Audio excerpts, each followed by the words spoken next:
Welcome back, heroes, to DreamHack Valencia. This is where the European first regional for the fall season is going to take place, and everything's on the line. One more loss and any team is out of the tournament, guys. We are starting with the semi-finals. 4 teams that have looked very solid and very strong. The first best of 5 is going to be Team Liquid versus mYinsanity. Excuse me, Fnatic versus mYinsanity. Equally good, I might want to say, because at this point, there is no team that it does not excite us. It's Clash of the Titans at this point, man. Definitely. This is awesome. The fact that it's best of 5 lends to this is where you can really find out. You also get to see, we haven't seen Towers of Doom, I don't think, at least on this side of things. Not a single time. So Towers of Doom, I got a feeling we might finally get to see. Might get to see a little bit more. Still haven't seen Rexar either. That makes me a very sad panda. Medivh. Yeah. Sorry, one ban. I think Yeah, one ban. This is also, if everyone remembers, the grand finals of tours. So this is a grand finals level match that we are seeing in the semi-finals right now. Some of us actually expected this to be the grand finals here, but with some upsets in the groups, we're going to see it here instead. How'd that grand finals go? It went in favor of mYinsanity quite significantly. 3-1, if I recall correctly. 3-0, It was 3-0, I believe. 3-0? Yeah. Even more one-sided? Do we want to have the same thing here? No, I don't think we're going to get that. I mean, mYinsanity looks super vulnerable, and Fnatic looks really good. It's a very good point, Colors. I mean, you have been able to cast some of these games. Yep. What is your current impression of all the teams in general and mYinsanity in particular? They definitely don't look as impenetrable as they once did, as J-House says. Yep. I think that after their previous series, they're probably going to get a little bit of a shock, like a bit of a jolt, a wake-up, considering that they didn't even go through cleanly. And they're supposed to be not only the kings of Europe, but also top 4 world. So I think mYinsanity has probably gone back, taken a step back here, and just been like, well, okay, guys, let's compose ourselves here. We know we're going to be in for a little bit of a rough time, but I think they're gonna fight through this one. I mean, I'm not on the Fnatic side of this, to be honest with you. But we know exactly how mYinsanity functions, right? They are hard workers, so it didn't mean or it doesn't mean that mYinsanity just worked less. It's just that the other teams got better and better, and I think it's actually being represented by the bracket very well here. So let's take a look at how those teams fought their way all the way to the place where they're currently at. Fnatic looking very strong against Dignitas in an epic best of 3. mYinsanity looking a little bit wonky, falling prey to Team Liquid earlier. And Team Liquid, speaking of which, they are now going to play against Team Dignitas. And Bakery said they're on a very good way to get back into their former good shape. Yeah, we also had, when we interviewed Gerd on here, where we asked him who he would be more comfortable up against, Team Dignitas or Team Fnatic. He went with Dignitas. He's got his wish. Now the question is whether that was a really poor decision. I wonder if they were listening when he said that. Man, I tell you what, you know, Tetra and I talked about this yesterday, like when we were watching tournaments, we're generally playing heroes, and we have heroes up on our side monitor. If I'm at home and I'm like the US guy, except I'm here this time, I'm literally playing heroes, and I look at this bracket, and I'm like, this is why I'm watching. Yeah. This is cool. This is awesome, man. I'm pretty sure the viewers out there as well couldn't be happier about the current state of the first fall regionals here. So without further ado, let's now introduce Fnatic, an all Swedish powerhouse by now, with players like Schwimpy, Wooby, who are always down to make those big impactful plays. Let's see how they prepared themselves for this very first semifinals.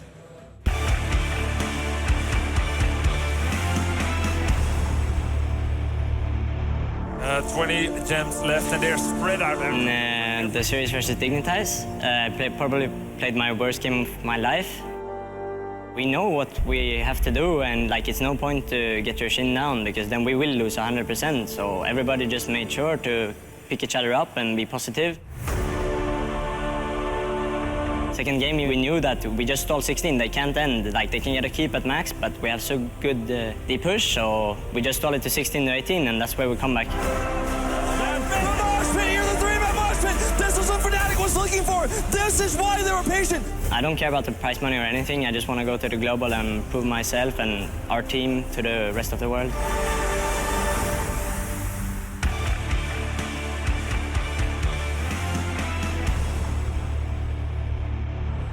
And Quacknix, I don't want to be too harsh on him because he played a really great game on that Lunara as well. So it wasn't all just bad coming out of Fnatic and Quacknix in particular. We can also see the coach, Karayan, by the way. He's also there to take care of his boys, to keep them motivated, to make them really form into a 1 or 5-man unit, rather.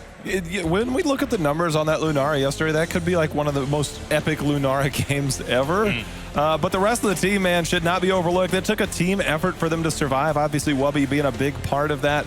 I just, that game yesterday, and then the way they were able to pull through in game number 3, I mean, it's hard not to root for Fnatic at this point. These guys are a team to root for. And Wubby is the newest member on the team. He came in to make the team an all-Swedish roster after they got rid of their one non-Swedish player.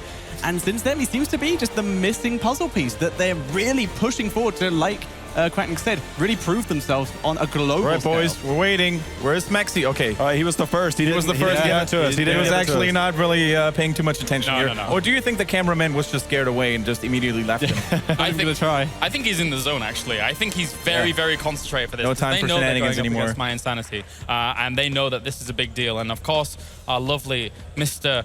Shrimpy at the very end with his Good with lovely that yellow hat, hat. It's actually a Pikachu hat, just so you know. Is it? It's got a little Pikachu face on the other side. Aw.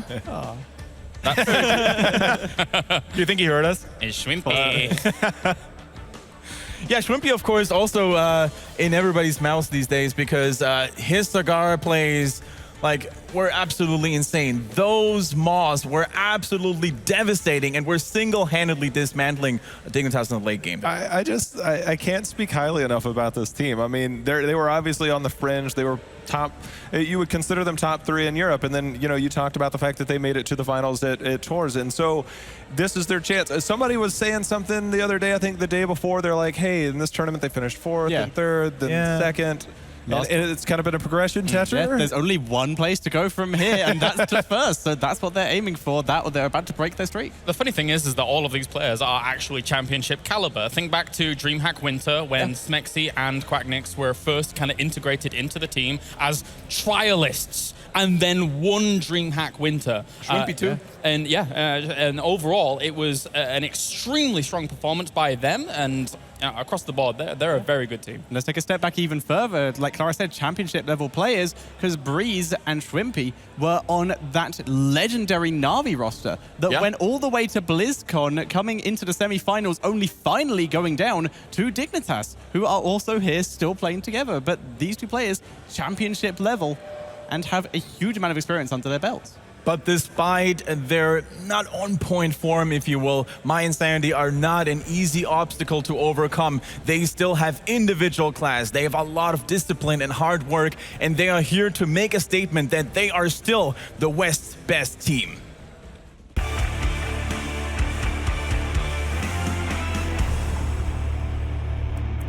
Yeah, I think all of us have to step up a bit. And even though this series didn't go too well, I think we still have a good shot at winning the whole tournament. No, fast little feet. Everyone lives on mYinsanity. They take down 4 members. The semis will be difficult. I cannot say, also because it's best of 5, it's different. And also, obviously, you face the top 4 teams in Europe there. We are all the key to victory, so just play what we prepared and what we know that works, and then we will be fine.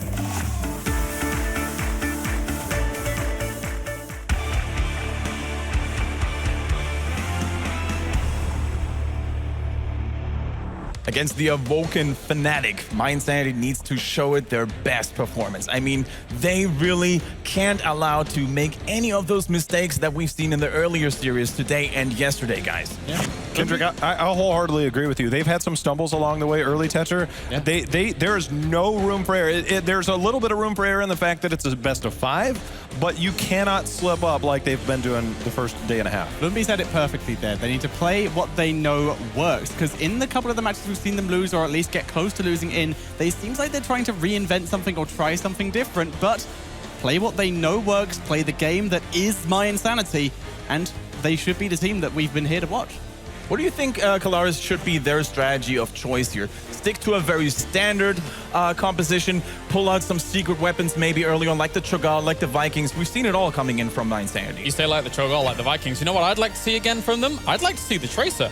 When we saw New York playing it against Team Liquid on the first map in their series, they were able to win that map. You saw New York on Tracer and actually doing a bit of a blinder of a job. So I would like to see some of that again, personally.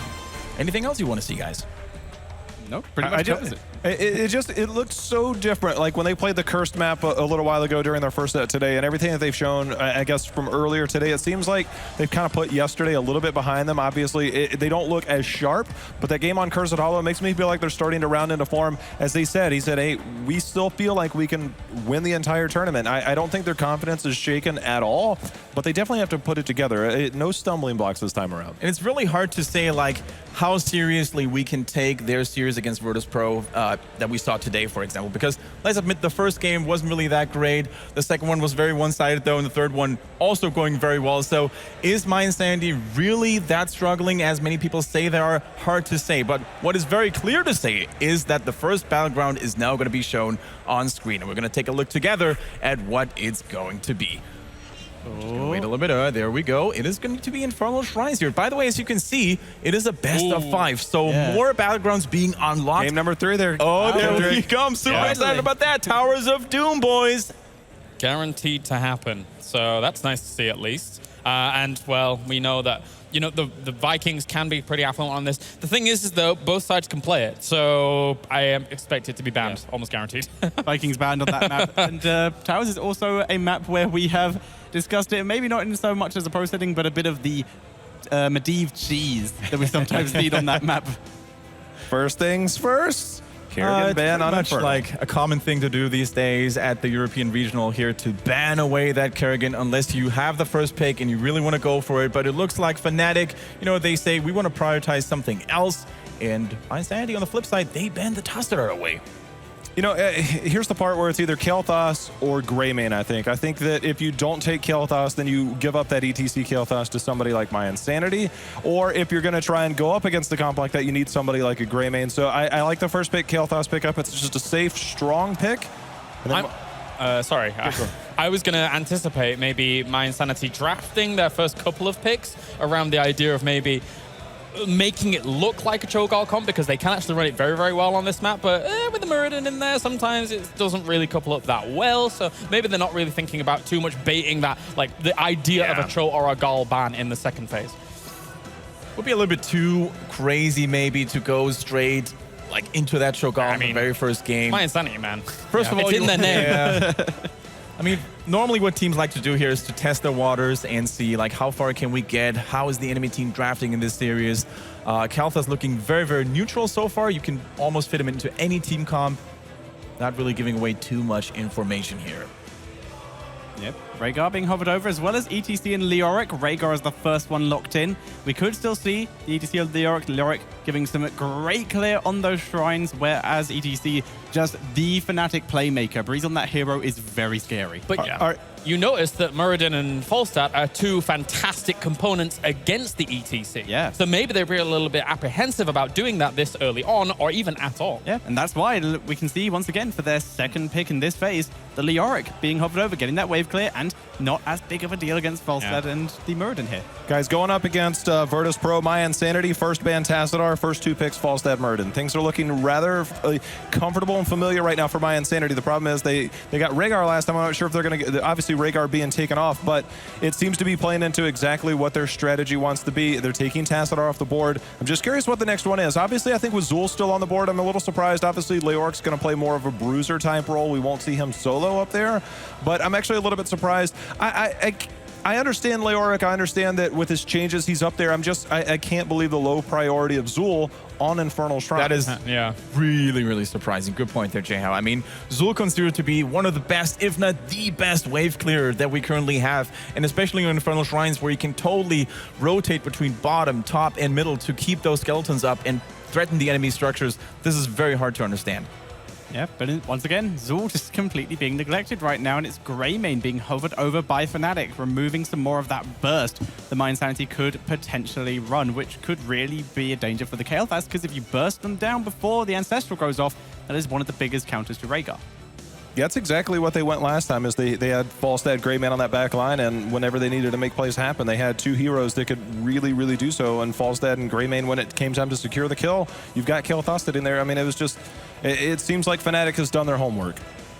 Absolutely, and once again we see. Never mind. I was going to say Calder would probably freak out a little bit here seeing another early Uther, but it looks like Kharazim is being chosen instead.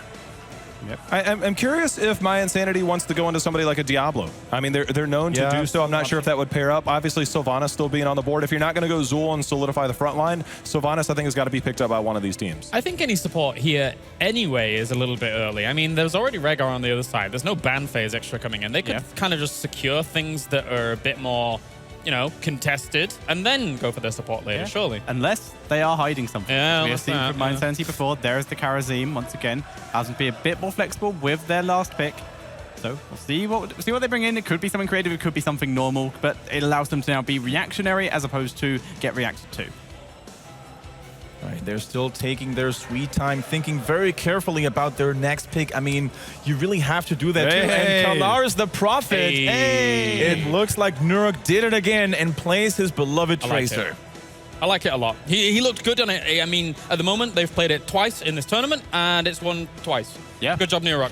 Hooray. 100% win rate confirmed. Yeah. What about Tracer on Infernal Shrines, though? Because we usually see or tend to see her on battlegrounds like Blackheart's Bay, for example. Is she viable? Is she as strong here as she is on other battlegrounds? She does offer a little bit of a wave clear in terms of the bullet spray a bit later on, because everyone's grouped on those shrines anyway, so you can get in, get a bit of damage done, get a bit of damage onto the Guardian to try and take them. Lunara being hovered over by Fnatic. They played it great yesterday. They really did. Yep. That would be Swimpy on Kayle and Quacknix on Lunara. Oh, yeah. Quacknix still ready to keep that poison spread. I mean, the damage numbers we've seen yesterday coming out from him were just absolutely crazy. Claire, so when we look at Lunara and we talk about Tracer getting in that backline, obviously Lunara and Kael'thas are very susceptible to being blown up because they're low health pools, and the mobility is not necessarily there for either one of them. They do have a little bit of protection, but is Lunara's poison damage plus her slow enough to kind of deter Tracer from coming in? I feel like it's kind of a tricky subject. Will you trade one for the other? I'm not sure who wins that trade. It could be... Unless we see a Medivh here, it's tough. But uh-oh. Hey guys, did we forget about somebody? I guess we were not prepared for this one. But again, this is where Illidan fits in drafts. This is where Illidan fits in drafts. At the very end. Not the first pick where you can get Lilied. No. What do you do when you're Lunara or you're Kael'thas? It's not Lunara. She has more movement speed, but she doesn't escape Illidan. She doesn't escape Tracer. Kael'thas, I don't know what he does other than stand there and hope to gravity lap somebody. You have an Illidan and a Tracer, and they're coming at you one from the front, one from the side. Yeah. That is scary. This is why the front line has to hold strong, zone out wherever they can, and they've got such a tough time ahead of them when it comes to an Illidan and a Tracer. How are you supposed to do that? It's mostly down to Diablo here, due to the fact that he's the one with the hard crowd control, whereas the Yorick, slow, and then Illidan just keeps going because he can dive. That Diablo, though, if you take a look at Tracer's mobility and Illidan's mobility, can you actually get those good apocalypses in, or do you go for the lightning breath? I mean, you're probably not going to get much out of Apocalypse on those two heroes. Yeah. No. And Lightning Breath, you're probably not going to get much out hitting those two heroes. So, Do you hit anything with Apocalypse? Look at it. Falstad, he'll barrel roll all the way. Muradin, he'll jump. Kharazim, dash. Same for Tomb. You've got to either Tomb or March. March, they jump out the way again. In Tomb, they jump out of it. They all have an escape here. This could be a problem. Yeah. Good thing they're not playing Li Ming, because I don't see skill shots hitting anything right now. No, Pretty much going to be a game of catch me if you can for Fnatic here, because as we mentioned, mYinsanity is very slippery on almost all of their heroes. And how do you play against that if you don't have a lot of crowd control, guys? You're going to have to play rotations, and you're going to have to play the objective, because you're not going to necessarily go right in and win team fights. The thing about that is that if Apocalypse is chosen, it gives you some type of zoning. But as Tetra said, what do you do with Leoric? What do you do with Diablo? Those are two that are supposed to be able to protect your backline. That's going to be very difficult. And Jeho, I think it's actually time to move on to predictions here, although it's not going to be an easy thing to do, given the fact that those rosters look very, very cool. Man, this is where it becomes, it's no longer about what team is better. I'm going to go with mYinsanity on this one, just draft alone. And Tetra. Same reasons. the mobility on mYinsanity is really high, and the lockdown of Fnatic is all focused on Kael'thas and Diablo here, so I'm going to give it to mYinsanity. Last but not least, Kalaris. I'm going to go with mYinsanity, but I'm a little bit worried because Fnatic has a fantastic set of wave clear in comparison to where mYinsanity is with wave clear. So, but I'm still going mYinsanity. I'm going to go mYinsanity as well, and as J-Hall pointed out, it's really hard to justify that pick, right? Because on paper, both of these teams look equally strong, so let's just shoot a shot here into the blind and hope that it's going to find a target, whatever.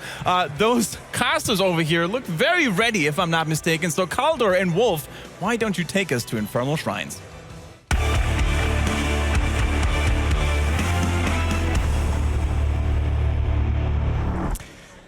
I won't lie, I'm very, very happy to cast this series with you because not only is this going to be awesome, a bit of a GSTL throwback, but also it is just an amazing game. This is going to be a great game. This series is going to be one of the best for sure, Keller. Let's go ahead and introduce these teams, starting with mYinsanity here in red. Nurok is playing Tracer, Bloomby is playing Murid, Darkmok on Illidan, Haswabs on Falstad, and Splendor on the Karazim. And to the left side of the map in blue, we have Quacknix on Lunara, Breeze on the Diablo at the front line together with Wooby, who is playing Leoric in this game, and Smexy Style, of course, the man with the stare, he's on Rhaegar, whereas Shrimpy is playing Kael'thas in this match.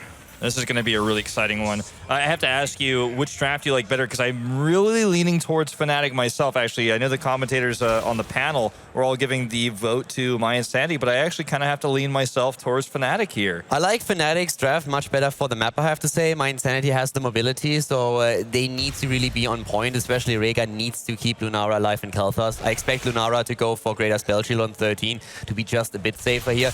And as long as they really fight for the objective and stay grouped together, don't get picked off individually on the map, I believe that Fnatic can actually pull that off. I think the big X factor in this game is going to be Nurok again on Tracer. Can he get the picks? Can he find those solo kills? If he can, then it's going to be hard for Fnatic to actually survive the early stages of the game. And there we are already, Shrimpy being in trouble. The early game definitely going to be one of the weak points for Fnatic, and no doubt about it. And Nurok, I mean, he's been unleashed at this tournament. This is one of the tournaments where he had to play very little Tacita, and when you give him his Greymane, when you give him his Tracer, that guy just turns into a massive badass. And you and I were talking about this actually during the draft. We were very much expecting this to be another game of the Hunt coming out for Illidan, because he is actually just being solo supported by the Karazim here, and it's most likely going to be 7-sided striking, and there's a very high chance of that. I think that we will see the Hunt first, a little bit more global presence, a little bit more of a stun, and it's on a very low cooldown. Of course, this cooldown reduction is going to be great for that as well. Something that we've seen in this tournament only in specific solo support drafts, and I think this is going to be one of those times where we see it. Yeah, they can go into Metamorphosis here, but Hunt is definitely an option, especially considering that Nurok can, together with Illidan, then dive one of the targets. And there are these attacks immediately. Kael'thas goes down, and that's the huge risk factor here for Fnatic. Can they keep Lunara and Kael'thas alive in the early game? Later on in the match, those two heroes will have a huge impact, but right now they're very vulnerable. Yeah, it's a very terrifying thing to face an early Tracer just simply because she can roam around very quickly. She doesn't ever have to hearth back because she doesn't have mana. So you really do need to be Johnny on the spot and knowing exactly where she is at all times. Also expect once again to see the level 4 talent for Falstad being the extra barrel roll range. It's something that Hazard likes a lot, and his positioning therefore is always on point, especially when he's looking for that mighty gust, and we're probably going to see that again. First Shrine is now active as level 4 comes into play. Yeah, it's a pretty even Shrine so far. The control, though, currently going to mYinsanity. Don't forget, not only is Nurok good at picking up heroes, but again, I want to keep mentioning that the fact that he doesn't have mana means he can stay so long and do so much damage. He's never worried about having to go home. He's got so much sustain as well, as long as he doesn't take too much Ladara damage, which he's doing right now. But listen, Wobby's taking a lot of damage here on the Shrine. He is going to have to back off. And mYinsanity may pick up a kill here. Yeah, Wobby going in. They're trying to go for Wobby, and they actually secure it. So Wobby is down. He will be back soon. But now Bloomby is the one who's being attacked, and he might fall, but there's just barely not enough damage to take him down. Well, Wobby's about to come back online here. Bloomby needs to get out. Wobby doesn't want to go too far here, because even if he does respawn, he's going to be under towers. Hazu is in trouble. He's about to explode. Shrimpy goes in and finishes him off. That's a good kill for them, and they are still very present on the Shrine. 36 minions for mYinsanity, but the control of the Shrine went to Fnatic now. Splendor just barely going to survive here. They don't have enough range. They don't have enough poke with this composition to actually finish off the last of the skeletons. So this shrine will go to Fnatic. It looked like a tough shrine for them at first, especially with Wubby going in that deep, but they do turn it around. They have the Kel'Thuzz, they have also that Lightning Shield, and of course when you're talking Leoric Diablo, then you have two perfect frontliners to get the extra minion stacks. Very annoying now for mYinsanity actually. They were at 36 minions already, but had to give it up.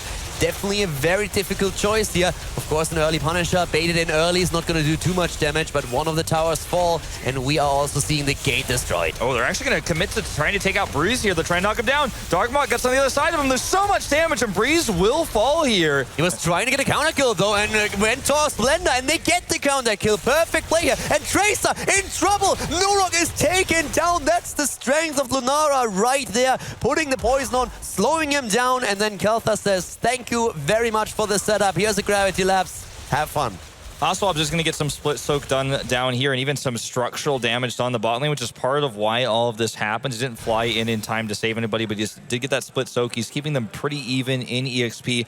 But we saw this yesterday, the Quagnix play on Lunara when they played it on Tomb in game number 2 versus Dignitas. And from that moment on, I was sold. I know I'm not the biggest fan of Lunara, but when I watch Quagnix play, he is the carry. He does so much damage. He will win a 3v5 team fight alone if he is uncontested. If Tracer doesn't get on him, if he's not killed, if he's not stunned, you better get out of there because he is actually going to turn the fight around. How much damage was it yesterday? 500,000? Yeah. It was absolutely insane. Like 485k, something like that. Like basically 500,000 damage. Yeah, so this is definitely going to be a great match. And I mean, well, seriously, this is the first map where already like 5 minutes in, 6 kills on the board. Like both of these teams at each other's throat. That's exactly what we want to see here. Yeah, dead even in EXP, in kills. Trading these camps now. It looks like mYinsanity is going to take the camp first. We do see Kel'Thuzz does finish off that Shaman camp at the top, so it's going to be basically an even trade for the camps here before we go into this next Punisher phase. Fnatic does clean up these Impalers. And we also have Hopelessness and Willing Vessel taken on the side of Leoric, so changing the build up a bit and therefore punishing especially the front line here, making sure that Muradin is going to have a tough time. The setup is great. I want to highlight once more Falstad's level 4 talent, the updraft. Hazorps is going to look for all of those Mighty Gusts later. It gives him incredible positioning advantages during these fights. We've seen it throughout the entire tournament, how he was able to position himself better for Mighty Gust thanks to the talent. He's one of the only players that we have in this tournament that will prefer updraft over the hammer game. And it's definitely worked out for him several times for those Gusts especially. He also has more escapes with this as well.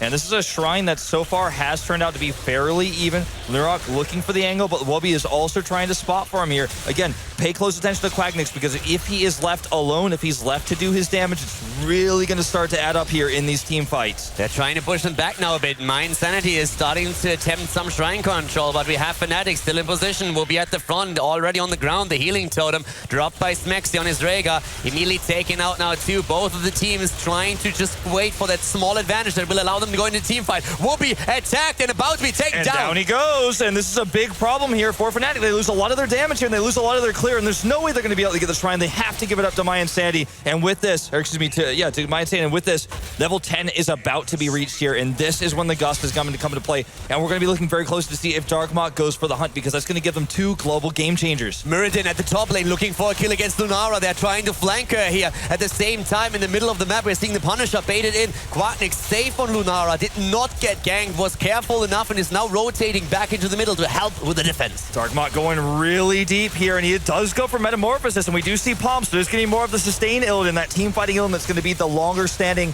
battler here, the melee, sustain hero, the bruiser more than just the assassin, that global presence. So that's going to be the choice here for mYinsanity. For the side of Fnatic, they don't have level 10 yet. They're getting closer and closer. They kind of just want to survive here, keep this fort alive, but mYinsanity pushing it hard, and I don't think they'll be able to save it. mYinsanity with a 1-level lead. They have the advantage. They go in. They're trying to go for the kill against Wubby now too. Wubby on his Leoric. He needs to be careful. Darkmok is going in and takes him down. That's another kill secured. mYinsanity with a 5 versus 3 kill count as finally Fnatic reaches the heroic abilities. It is going to be March of the Black King here coming out for Leoric as well as Apocalypse. Kel'Thuzz actually hiding his, but there's the Phoenix. I didn't think we'd be seeing any Pyroblast here, especially not against this comp. I guess maybe you get a Tracer, but pretty unlikely.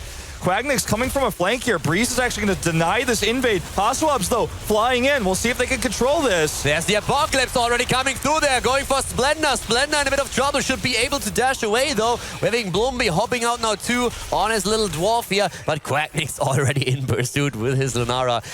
You can really tell how he wants to follow, but he knows he can't. He's faster than anybody else, but mYinsanity is one of the best teams when it comes to turning around and grabbing a kill. That happened yesterday several times actually, Tomb of the Spider Queen, when they faced the Dignitas. So Quagnix, he knows he could get the kill, but he always has to just brace himself a little bit and be like, all right, slow down, we can do that later. Exactly. Pacing is important here. Patience is important. Now, with the choices of heroics here, we do see Apocalypse. The panel was talking earlier about how there's so many different escapes for Apocalypse, but they also decided not to take Entomb. So to get an Apocalypse to go off, it's really just going to have to be good positioning and also some lockdown stuns, maybe gravity laps. Oh, nice solo kill here by Haswabs. But going back to the point, I'm really curious to see how this Apocalypse is going to be a game changer. It can force repositioning, but I don't think it's going to be a lockdown stun in these big fights. I completely agree here. Repositioning is going to be absolute key. If you go for Entomb and try to capitalize on the Apocalypse by that, then you have the problem that nearly every hero that we see for mYinsanity can jump out of the Entomb. But the Apocalypse, even if it doesn't hit, even if you don't hit the perfect combo, will still be able to force the opponent back to make them scatter. Maybe you get an isolation kill out of that. So there is some potential for it to have a massive impact. Yeah, there's a lot of disruption, and it can pair really well with the Punisher push as well, especially the Punisher with the spinning circles. For some reason, I can't do it. The Arcane Punisher. Arcane Punisher. Yes, that's the one. I don't know why that slipped my mind there for a second, but yeah, that's the one. If you actually pair it with that, there's the spinning circles. You knew exactly what I was talking about. No lasers, no nothing. Spinning circles. Spinning circles. All right. But if you have the Apocalypse of circles on the ground, those circles as well from the Arcane Punisher, it basically means that whoever you're up against there is going to have to get really, really far away. They can't position even close to what they want. Yeah. Now, this is going to be a Frozen Punisher coming out here with level 13s available for mYinsanity. They don't have that much poke, but right now, it looks like Fnatic is just going to let this go. They're not going to try to contest this. Yeah, Fnatic can't really do that. Top lane, they have a camp pushing that is helping them a little bit to put some pressure on and maybe get the experience through structure kills to get level 13 themselves. But you can really tell that mYinsanity is starting to take a bit of a lead here. They have the Punishers, they are pushing with them, and they also have the additional talent that allows them to be much more aggressive now. This one is, of course, going to be de-pushed. Nature's Culling on Quagnix helps. Leoric at the top, trying to get some counter damage. They need level 13, and they're going to get it soon. Yeah, they're about to get it. Not before the Punisher does go down, but they did defend this. They lost only the keep wall. Still pretty significant, but could have been worse there. And Haswabs, again, just gaining more and more EXP, staying in that solo lane by himself. We do see the cooldown reduction coming up for Rhaegar's Chain Lightning, which is going to help him heal a lot more often in these big blob sort of engages where everyone is close by. I like it, and we're still seeing Lunara waiting for the 13. I expect still greater spell sheet to come out here, but it looks like Quagnix is actually thinking about maybe going for additional damage. Yeah. We saw it last time. We saw it on the Tomb of the Spider Queen, and his damage went off the charts. And I don't think it's out of the question here, even against just one tank here in Muradin. Yeah, if you're looking at the Trace, on the other hand, that all does solid work, and if you hit if a boomerang from False that hits, then you're very likely to instantly die here, especially since Earth Shield is not available to Rhaegar. His choice completely understandable, but Quagnix takes the risk. He actually goes into Giant Killer even. Not the unfair advantage here, even with Leoric and that potential slow here, with Rhaegar and the slow totem, he decides to go for Giant Killer instead. So they want to have more damage, they want to have more burst, they want to pressure Muradin. With this Giant Killer, I feel like if anyone can pull it off, it is Quagnix. He's shown it in the past. He's so good at these ranged assassins. And right now on the map, we do see mYinsanity making a push to take this Shaman camp. They want to have that pushing in the top lane, which is already severely pushed right now for the next Punisher that spawns here, for the next Temple. And at the same time, we see the bot lane pressure for Fnatic is not going to be as significant, and they are scouting out. They do secure this, but it's going to be tough for them to deal with that top lane push. They're going to have to leave Leoric up there for a long time, and here comes the Shrine. Luckily for them, it's not too far away from that lane. The problem is really the level advantage that mYinsanity has been able to pick up. Level 16 versus 14. You cannot fight for this. This is just not going to work out for Fnatic. They will have to let another one go. And this is that snowball potential that we oftentimes see on this map. Right now, we are actually seeing also the Blades of Azeroth taken for Illidan.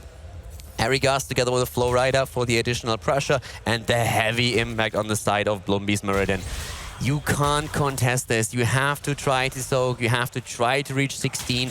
so that you can at least defend against the Punisher on the same talent level as the opponent. You know, you also have with Tracer the sleight of hand, which can give her a lot more ammo, so she can actually lock down this double tank composition, just keep the bullets flying, if you will, in these team fights. I think they just have to try to soak and get the EXP up.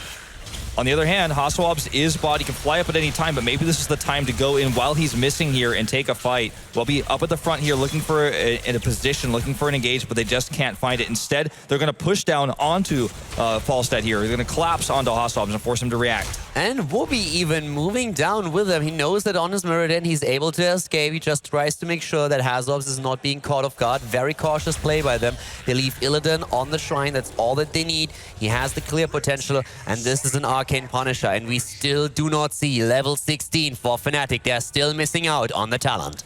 Yeah, they have a lot of poke, of course, with Kael'thas and Lunar to try to slow this down. So mYinsanity is going to have to be really careful about how they're positioning her. They're going to sustain a lot of damage during the push. They can't overextend here, but they still have that talent advantage until right now. 16 is hit for Fnatic. It's a solid push already. A great bait on the Punisher. It's getting very little damage done. Yeah, the Lorik player was actually at the top. Whoopi has now moved back. He's with the rest of the team. Starwood Sphere taken. We are also seeing a double imposing presence against that front line. The Punisher's about to fall, and that's the important part. They did not lose a keep. They didn't lose a keep. They lost the wall, but they are still in good shape here. And they have the same talent tier here. Swimpy took a lot of damage from the Arcane Punisher there. But, you know, he survives, he's healed up here, and they're ready for another objective fight. That's the one with the spinning circles, That's right? the one with the spinning circles, right. yeah. Okay, cool. For some reason, this is just a challenge for me today, but yeah. So we do see the Impalers here, the Goatmen taken by Fnatic, or excuse me, by mYinsanity. Fnatic is looking for an engage. They're trying to stop an objective. They're trying to catch mYinsanity in a bad position, take a good engage. But the problem is they don't have hard engage. They don't have an Attune with this composition. Apocalypse is not an initiate. They kind of have to rely on mYinsanity to make mistakes. And mYinsanity, with also the Palm and the Gust, has so much of an escape. It's hard for them to actually be the ones who force the fight. They have to win a fight that mYinsanity starts, I feel. What Fnatic currently does is, I think, just like go through the structures, trying to get a bit more experience by pushing structures down. And as you said, they kind of want to fight, but this is one of those ways where they are saying, okay, boys, listen, either you come to us and fight right now, or we're getting some value by deep-pushing these lanes, taking down structures, and getting closer in experience. Because mYinsanity, as you already pointed out, they're having experience. They want level 20. They don't want to risk anything. Here's the first game of a best of 5. We're in the semi-final. You want to reach that final match. So now you don't take risks. You play the safe, unless, of course, there is a magic opportunity where you can get an insta-kill. Ping gets dropped there. It looks like they might actually be calling for Leoric from the top lane to come down. They were scared of an engage, but that's not what's happening here. mYinsanity is going to back off. Whoopi stays in the top lane. They're going to back off because, like you said, they don't want to take a fight. I think the only fight Fnatic wins right now in this late game until 20 is reached is a defensive one. So, of course, mYinsanity isn't going to fight. They're not going to take that chance. They're not going to take that risk. And now there's the Shrine, though, and this is one that you have to fight over. mYinsanity is very unlikely to let this one go, but that opens up an opportunity for Fnatic. Problem is, of course, if they lose this one, mYinsanity is more or less guaranteed to hit 20 with a push itself. So Fnatic, this is now or never. This is really the fight that they need to win if they want to have a chance in this game. Yeah, they need to set up first. They need to actually get on the Shrine. Breeze is already there, standing on it with Diablo here. Darkmok coming in, looking for an angle here. Again, Fnatic wants to take a defensive engagement. They can't really initiate. They don't have ways to do that. But if they can get a good angle, or if mYinsanity overextends, they can force that fight. And that's why they need to get on the Shrine here and force mYinsanity to move in.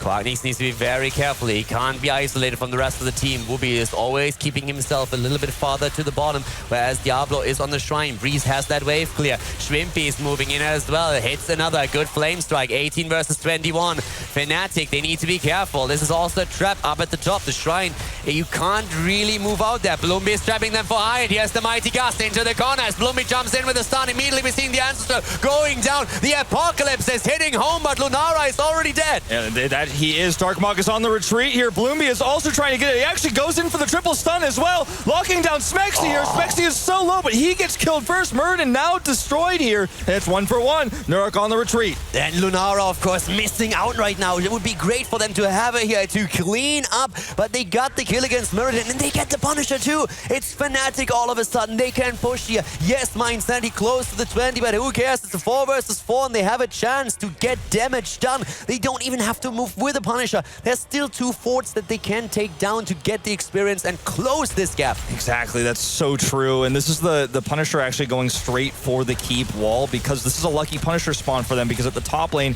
they already killed the fort. Whereas on the other side of things, for mYinsanity, they would have to go through that fort that's still up right now. Wobby is going to check and slow to stop these rotations. Yes, he dies, but because he's Leoric, he has a quick respawn time. It's not that big of a deal for him, and they nearly got a fort as a result. They tried to trade his life for that to slow down that rotation. They need to hit 20, and they should be able to do that before the next shrine is activated. The Storm talents are now available to mYinsanity, which in this case means Peaceful Repose taken. We have the Demonic Form. There's also the Total Recall, of course, for Nurok. And Nurok, I mean, he has done solid work in this game. He had 27,000 damage on Tracer alone, all the way up at the top for mYinsanity. Only hero in the game that has reached more hero damage is Quagnix Lunara. Of course, and that's just kind of how Lunara works, but especially more so how Quagnix works as a player. Wobby scouts out this goat camp take here by mYinsanity, but there's nothing they can do to deny it. They don't want to make aggressive moves right now. They don't want to force a team fight until they have 20. Once they do, they can be a little bit more aggressive. Master of Flames is going to come out most likely for Kael'thas. He could even go for Arcane Power, but either way, that's going to be a huge power spike here for him. And Quagnix can have more escapes, so he can be a little bit more flexible and also chase a little bit more in these team fights. Yeah, already is being hit, and the Storm Shield is going to play a huge role. If you are getting gusted again and everybody is on 1 point, that Storm Shield might be the difference between dying and taking your opponent down. There's the Master of Flames, as you already anticipated. Abolish Magic now also chosen for Lunara. So once again, slight adjustments on Quagnix's hero. Yeah, and Leoric not showing yet either. He might wait for Hardened Shield. He might go for Spectral Leech. There's arguments for both. Hardened Shield, of course, going to keep him alive a lot easier. In some of these fights, he can take a lot more burst damage. But the Spectral Leech is going to be better for sustain. This is a trade, I feel, that is not very good for Fnatic at all. They're going to lose a keep wall and potentially a keep here for a fort. They have to Hearth home, and this is great for mYinsanity. They get this keep damage done for free. Yeah, and this is definitely one of those moments where just saying, well, mistakes were made here. On the other hand, they didn't do too much damage just yet. So I really feel that in this case, what Fnatic did, they opened up win condition at the bot lane. They destroyed the fort itself. So the Punisher that's actually spawning at the bot lane, as we are seeing right now, will go for keep. They traded it against the wall at the top. They didn't lose as much as I expected. I have to be honest that I expected mYinsanity to do a little bit more damage. So overall, I think it was still all right. Yeah, it could have been worse. Yeah, for sure. All right, this is Fnatic coming in here. They're actually going to try to catch Breeze here. Or, excuse me, Bloomby. He does have to go ahead and drop his avatar. He's on his way out. Bloomby is on half health, on 30%. Like, Bloomby is solo. That was not anticipated. He dropped everything he had to stay alive, and all the cooldowns on his part got burned, which allowed Fnatic to take position on this shrine. This was just insane how much damage they could put on him. And Quagnix at level 20 doing so much damage with the scaling. Gets the longer the game goes on, the more damage he's going to do, and you can see it already. Nearly killing Bloomby there, also putting a ton of damage onto Nurok, forcing him back. And look, Hoswab's is taking a lot of damage. Wobby's up here in the front lines doing a lot himself. He did go for Spectral Leech. 26 versus 10, that's the stack count. Good healing ward in the back. Wobby has to be careful. Bloomby jumps in, he wants to go for it. Immediately we're seeing the Ancestor on Quagnix. Perfect, and just smacks him with a play here. There comes the Mighty Gust, but look at Quagnix going. He's doing so much damage. Bambi is going full beast mode here. Swimpy survives here. Darkmont goes down. That's the first kill, and they only need 6 more skeletons here to secure the Punisher. Right now, mYinsanity is on the run. They need the Hearth home. They need to get set up to defend this Mortar Punisher. And once again, the damage output of Lunara. In that fight alone, she dished out 8,000 hero damage. She's at 42 at this point. We saw Illidan go deep. He died then in the end. It all started off with a very good jump on the side of Mirrodin with a heavy impact, stunning them out. But keep that Abolished Magic on Lunara in mind. Mighty Gust following it after that. And boy, that Ancestral by Rhaegar, that was so good. Yeah, the Palm also missed. It didn't do anything there. Of course, it has a lower cooldown now, but still, it wasn't actually a big, impactful heroic in this team fight. Now, they do bait the Punisher into the mid keep, but that doesn't mean they're necessarily going to be able to stop this bot one from going down. And Quagnix is getting into position. He wants to put that massive damage on here again.